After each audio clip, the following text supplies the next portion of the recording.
आज का टॉपिक है हमारा है बजट। बजट से हम लोग सभी परिचित हैं। यह होता क्या है?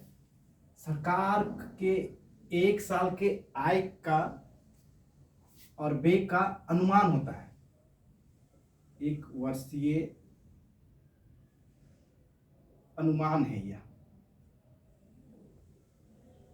अनुमान किस चीज का है? सरकार के आय और व्यय का। जनरली हम लोग सभी जानते हैं और अपने जीवन में यूज भी करते हैं कि किसी भी काम को करने के लिए यह अनिवार्य है कि हम लोग कुछ पैसे कमाते हैं अपने जीवन में और उसे कहाँ खर्च करते हैं। हम लोगों का सबका अपना प्लान होता है जिसे हम लोग प्लान कहते हैं। और सरकार सभी लोग अपना एक प्लान बनाते हैं कि हम लोग कुछ इतना पैसा कमाएंगे, यहाँ खर्च करेंगे, ये घर बनाना है हमें, यहाँ पर ये सामान खरीदना है, ये रेफ्रिजरेटर खरीदना है, फ्रिज खरीदना है। ये सारे प्लान होते हैं हमारे। चाहे वो किसी का 10 दिन का प्लान हो, 1 महीने का प्लान हो, साल भर का प्लान होगा। कोई तो 10 साल के बनाते हैं कि 10 साल में हम अपना घर तैयार करेंगे, तो ये उसका अपना एक बजट होता है। लेकिन सरकार के प्लान को हम लोग बजट करते हैं। सरकार का भी प्लान होता है लेकिन यह प्लान 1 साल के लिए होता है। और जैसा कि हम लोग अपना जब प्लान बनाते हैं, ऐसा नहीं कि वो सच है, वह एक अनुमान होता है कि हम लोग 5 साल में अगला एक मोबाइल खरीद लेंगे, यह प्लान है हमारा। लेकिन सरकार का भी अपना एक अनुमान होता है और यह अनुमान आय व्यय का होता है सरकार का, और इसी को हम लोग बजट कहते हैं। जनरली यह बजट जो है फरवरी मार्च के माह में प्रस्तुत किया जाता है और सरकार बताती है कि इस साल हमारा कितना आय होने वाला है। यह आय 2 चीज़ों से होता है सरकार का। सरकार टैक्स लगाती है।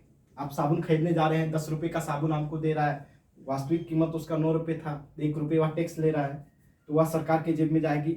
और गैर टैक्स भी होता है, गैर कर भी होता है। यह कर किस तरह है?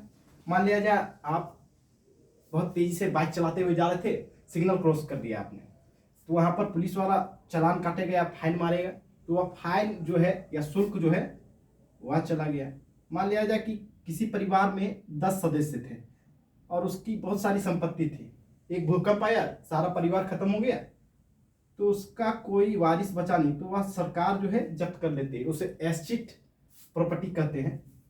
तो ऐसे में बहुत सारे ये गैर कर के भी इनके स्रोत होते हैं, जनरेट होते हैं। मान लिया जाए सरकार भी कर्ज देती है किसी को और उसका जो ब्याज होता है वह तो टैक्स नहीं, तो वह भी गैर कर में आती है।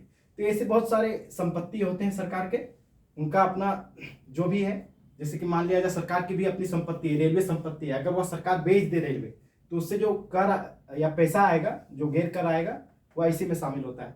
तो हम लोगों ने देखा कि सरकार 1 वर्ष में अनुमान लगाती है। अब देखिए सरकार इसका मतलब अनुमान किस चीज के लगा रही है कि कितना इस वर्ष हम लोग टैक्स कलेक्ट करेंगे और कितना गैर कर से भी अनुमान लग जाएगा। इसमें जनरली शुल्क तो जनरली मान के चलते हैं कि पिछले अनुमान से ही कि इतना इस बार गलतियां हुई थी, इतना भरपाई किए थे लोगों ने, इतना सिग्नल तोड़ा था। तो लेकिन सरकार का अपना एक प्लान भी होता है कि इस वर्ष इतना हम बेच देंगे सरकारी संपत्ति, जो भी जमीन है या फिर रेलवे है, इस बार एयर इंडिया को बेचा गया है, तो इससे अनुमान लग जाता है कि इस बार इनकम कितना होने वाला है। और हम लोग देखते हैं सरकार जो है बहुत सारी कल्याणकारी नीतियां चलाती है, बहुत सारी योजनाएं चलाती हैं, चाहे पीएम किसान संपदा योजना हो, पीएम किसान योजना हो, संपदा योजना हो।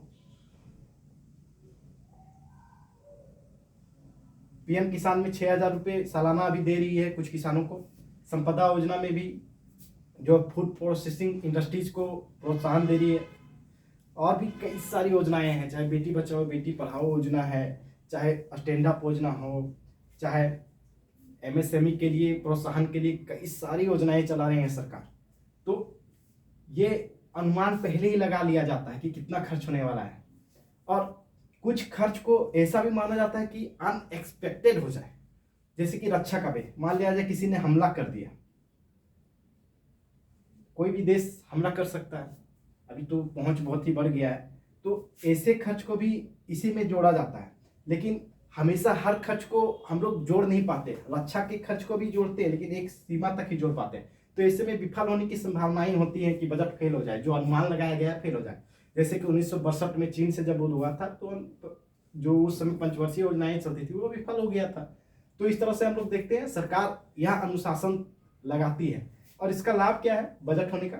जैसे कि हम लोग अनुशासित जीवन जीते हैं, हम लोग मानते हैं कि मान लिया जाए हमें एक मोबाइल खरीदना है, तो हम लोग कुछ बचत करते हैं, सेविंग्स करते हैं, और 2 महीने 4 महीने 6 महीने तक सेविंग्स करते हैं और उसके बाद एक मोबाइल खरीदते हैं। जबकि हम लोग अगर प्लान नहीं बनाते तो मोबाइल नहीं खरीद पाते।